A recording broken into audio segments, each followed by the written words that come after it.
नमस्ते दोस्तों, बहुत बहुत स्वागत है आपका मेरे चैनल इजी लाइफ विद शिखा में। दोस्तों, ये दिन है राम नवमी का। तो मैं कर रही हूँ माता रानी की नवमी की पूजा। तो सारे दीपक वगैरह जलाने के बाद और मैंने माता जी को भोग लगा दिया है खीर का, क्योंकि मैं जिमा रही हूँ आज कन्या। तो इस दिन मैंने जो भी खाना बनाया था, तो मैंने कन्या भोज के लिए बनाया था चने की सूखी सब्ज़ी, काले चने की, और आलू टमाटर की सब्ज़ी, पापड़ फ्राई कर लिए थे, और पूड़ी और खीर। तो भोग लगाने के बाद मैंने खीर यहाँ पर रख दी है और बाकी थाली में किचन में रखाई हूँ। मैं कर रही हूँ अभी पूजा। तो जैसे मैं रोज़ की पूजा करती हूँ वैसी मैंने कर दी है। और राम जी के लिए मैंने 4 मुखी घी का दीपक तैयार किया है। और मैं करूँगी राम नाम की 2 माला। पूरी नवरात्रि में राम रक्षा स्तोत्र का पाठ करती हूँ, बल्कि कहा जाए तो 12 महीने करती हूँ। और आज है राम नवमी, तो आज तो स्पेशली करना ही है। राम जी के आगे राम नवमी के दिन 4 मुखी घी का दीपक जलाने से घर में सुख समृद्धि आती है। और इतनी पूजा करने के बाद मैं कर रही हूँ दुर्गा सप्तशती का पाठ। तो जितना पाठ मैं करती हूँ रोज़ उतना पाठ करूँगी। उसके बाद मैं करूँगी हवन, और उसके बाद आरती करूँगी। और आज है नवमी, तो 9 दिन के व्रत के बाद जब मैं खाना खाती हूँ ना नवमी के दिन, तो मैं 9 दिन के जवारे देखकर शाम को ही खाना खाती हूँ, मतलब कि 8-9 बजे के बाद। अम्बे तू है जगदम्बे काली, जय दुर्गे खप्पर वाली। अब मैं करूँगी ओम एम ह्रीं क्लीं चामुंडाय विच्चे की 1 माला और 1 गायत्री मंत्र की माला। ये दोनों करना नवरात्रि में बहुत ही शुभ होता है। तो नवरात्रि की पूजा में पूरे 9 दिन तक मैं ऐसे ही पूजा करती हूँ। और अब मेरी आ गई हैं कन्याएँ, तो मैं धुला रही हूँ उनके पैर। इस बार इतना अच्छा हुआ कि मेरी कॉलोनी में 2 से 10 साल के बीच की कन्याएँ मिल गई, और वो कन्याएँ हो गई थी टोटल 11। बहुत छोटी छोटी सी कन्याएँ ही मैंने जिमाई हैं। तो कन्याएँ धीरे धीरे आनी शुरू हो गई हैं, और मैंने एक साथ का वेट नहीं किया, 2-2 3-3 आती गईं। हालांकि बाद में एक साथ इकट्ठी हो गई थी सब। तो 2-2 3-3 आती गईं। तो उनके पाँव वगैरह धुलाकर, किसी को रंग लगाना था, किसी को नहीं लगाना था। और जिनको रंग लगा हुआ था पहले से महावर, उनके पैर मैंने नहीं धुलाए, क्योंकि महावर लगे हुए पैर नहीं धुलाना चाहिए। तो जो अभी अभी महावर लगा कर आई थी किसी और के घर से, उनके पैर मैंने नहीं धुलाए थे।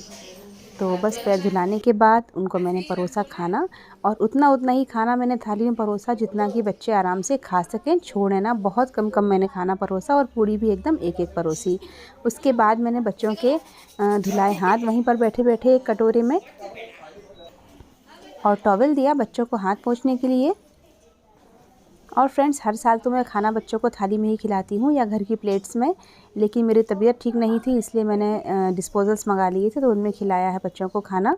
क्योंकि थालियों में मैं ऐसा मानती हूँ कि जब हमारे यहाँ कोई गेस्ट आते हैं, कोई भी आता है, तो उनको तो हम थाली में खाना खिलाते हैं, बढ़िया नई थाली कटोरी निकालते हैं। और जो छोटे छोटे बच्चे, जो कन्याओं को हम बुलाते हैं, माता पूजन करते हैं, तो उनको हम डिस्पोजल में खिलाएं। तो मैं बच्चों को भी अच्छी बढ़िया थालियों में और कटोरियों में परोस के ही खाना खिलाती हूँ। लेकिन तबीयत गड़बड़ होने की वजह से मैंने डिस्पोजल में खिला दिया था, क्योंकि उससे काम काफ़ी कम हो जाता है। और बस उसके बाद मैंने बच्चों को लगाया टीका, और उन बच्चों को दिए गिफ्ट्स और एक केला।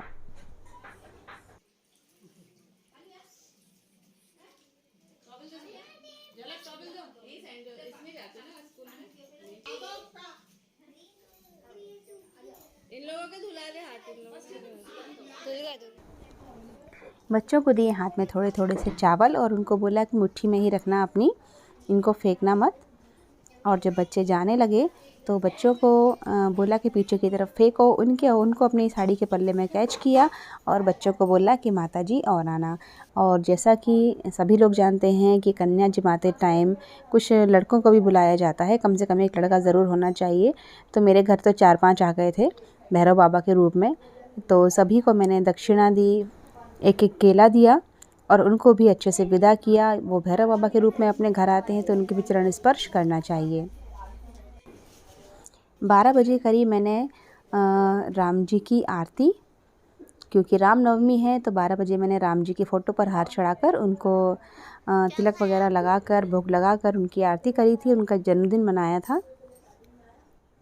हे राजा राम तोरी आरती उतारूं, हे राजा राम। तो बस दोस्तों ये व्लॉग यहीं पर एंड होता है। अगर आपको पसंद आया है तो लाइक और शेयर ज़रूर कीजिएगा। चैनल को सब्सक्राइब किए बिना मत जाइएगा।